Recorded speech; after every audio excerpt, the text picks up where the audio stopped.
All right, so today we have a question from Death, and Death writes this. Many people misunderstand me. They see me as better or worse than I am, when I see myself as just another part of life. How can I exist in the world and be seen as what I really am? How can I find my place? So we're going to do a reading for him that is 5 cards, and we're going to let the first card represent who he is, who Death is. And we'll let the second card represent something about himself that he doesn't know. We'll let the third card represent a way that he can allow himself to be seen as he truly is. And then the fourth card will represent what he can do to find his place. And we'll let the fifth card represent just a general word of advice. So we'll go ahead and deal the cards. So again, card 1, we've got the Knight of Pentacles, or Earth, in this deck. Card 2 is the Page of Pentacles. Card 3 is the Two of Swords reversed. Card 4, we've got the Seven of Pentacles. And then finally, card 5 is the Ten of Wands reversed. So we've got a lot going in here, and we're going to start right in here with the Page of Pentacles. The page is I'm sorry, not the page, the Knight. The Knight of Pentacles. The Knight of Pentacles is actually my favorite knight for some reason. And of course, this card represents Death. It represents who he is.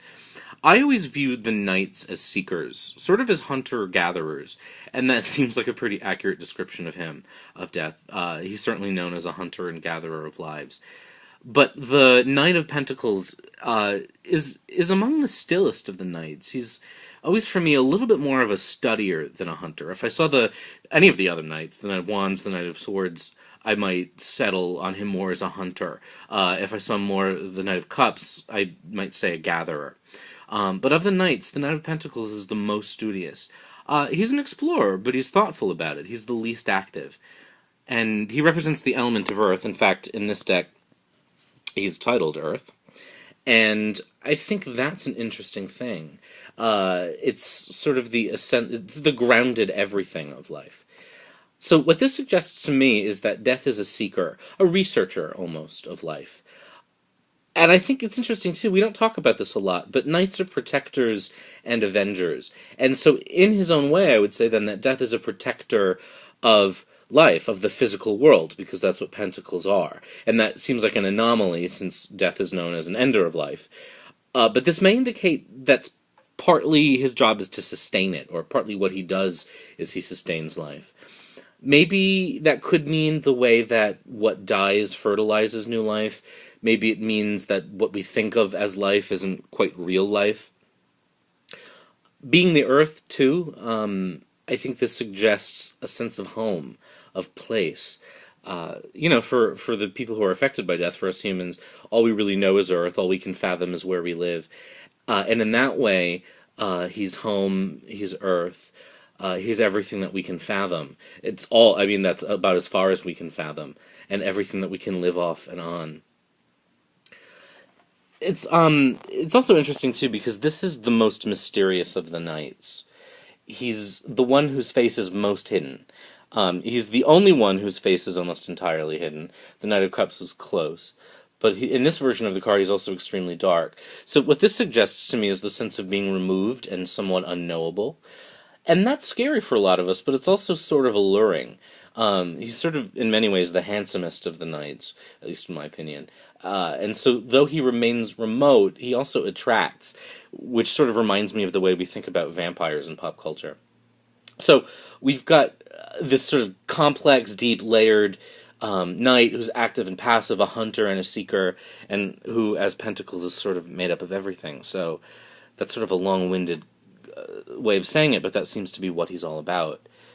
Now, the second card is also a pentacle, and it's the Page of Pentacles, and this is a reading where this card, rather, is where we're talking about what he is that he doesn't really know about himself. And what's fascinating here is that this card is so closely related to what he knows he is, the Knight. And I tend to see pages as students, and that's interesting too, because the Knight of Pentacles is the most student-like. I see pages as innocent and fascinated by the world. I see them as children awakening to what they see, what they want to be. And this tells me then that the part of himself that he doesn't know or doesn't consider is that he's open, he's interested and fascinated by life. And again, I'm saying that because of the Pentacles connection to Earth. Not necessarily by the grand things either. We're talking about the little things, because Pentacles, can be expansive, but often I think of them as the little things in life: family, bills, home. So perhaps this suggests that he looks at the world with a sense of awe, that maybe he wants to be like life, that he wants to be like that, perhaps that he wants to explore life in the way that others do. But either way, I think he remains amazed and intrigued and awake to its possibilities. I tend to see the pages at the start of a journey that culminates in the king, so I think this also suggests a sense of youth, of beginning, that even though he's been around forever, he's younger than he thinks he is, and far closer to the beginning of his exploration than he realizes. He's still a student, he still has a lot to learn, and he's still delighted to learn it. I think of the way that Death acts in the movie Death Takes a Holiday. There's a musical of it, and the actor who played it sort of had this childlike awe at everything. And if you can see a video of that, actually, it's really great. So that's what he doesn't know about himself. The next card is the Two of Swords reversed, and here we're talking about how he can allow himself to be seen as he truly is. And admittedly, this is one of the trickiest cards in the deck for me, particularly reversed. But I think that's apt in this case, given what a hard question this is to answer. To a degree, I think this suggests that he has little control over how people see him, because this is a card very much of control. The figure blindfolds herself in a meditative act, and she's holding these two huge heavy swords by just their handles, and she's holding them with just one hand, with her arms crossed. So, she's staying there in this position that's really hard to hold. And so for me, this suggests the power of mind over matter. She's literally doing something almost impossible, and something particularly painful because of the power of her mind, because of course swords represent the intellect. And through the power of her mind, she musters control to both shut out the world and withstand the pain of holding on to these heavy weapons. So there's a peaceful, calm, strong sense of being there. But this card is reversed, and this could say one of two things for me.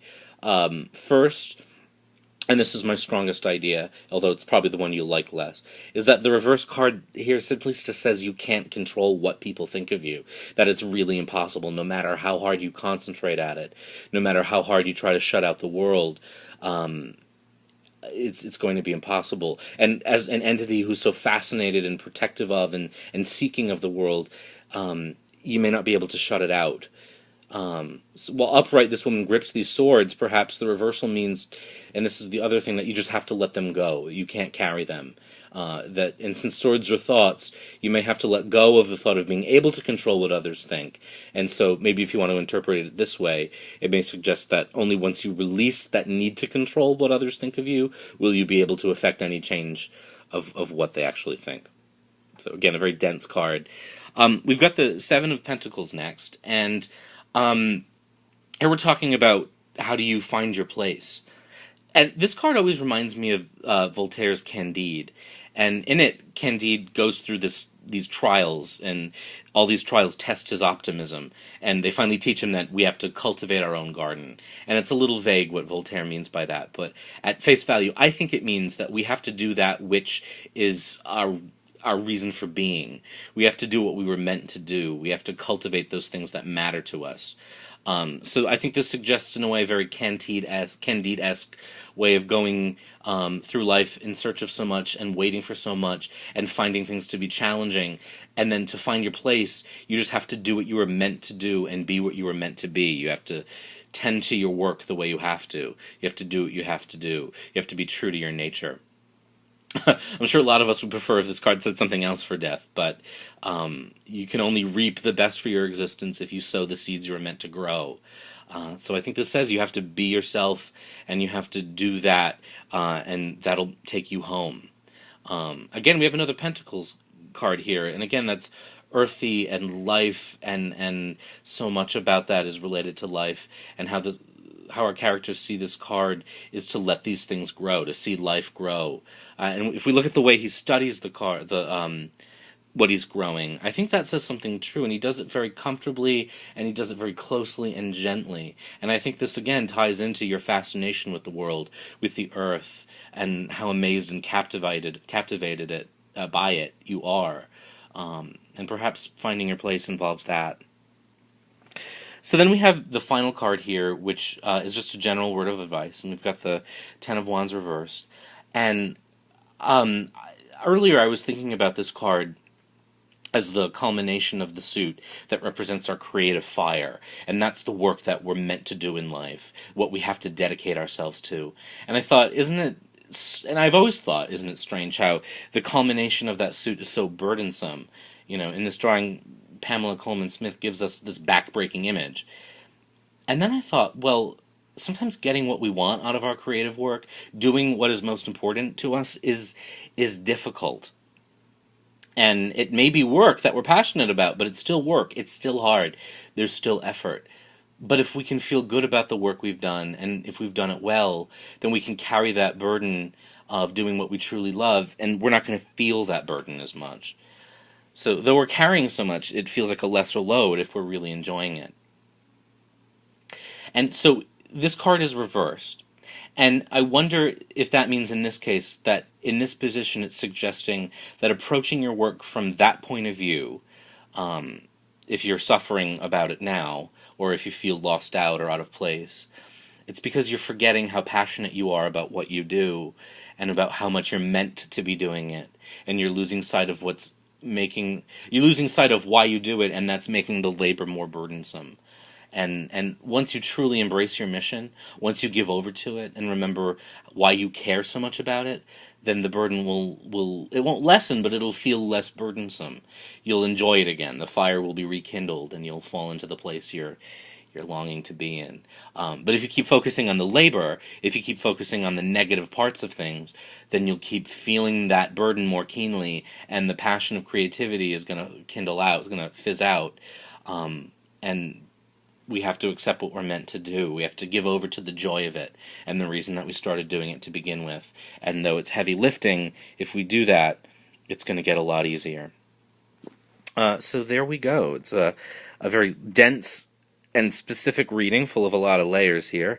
I'm running out of time, otherwise I'd summarize it. But there's our reading for Death, and hopefully it helps him understand his place a little.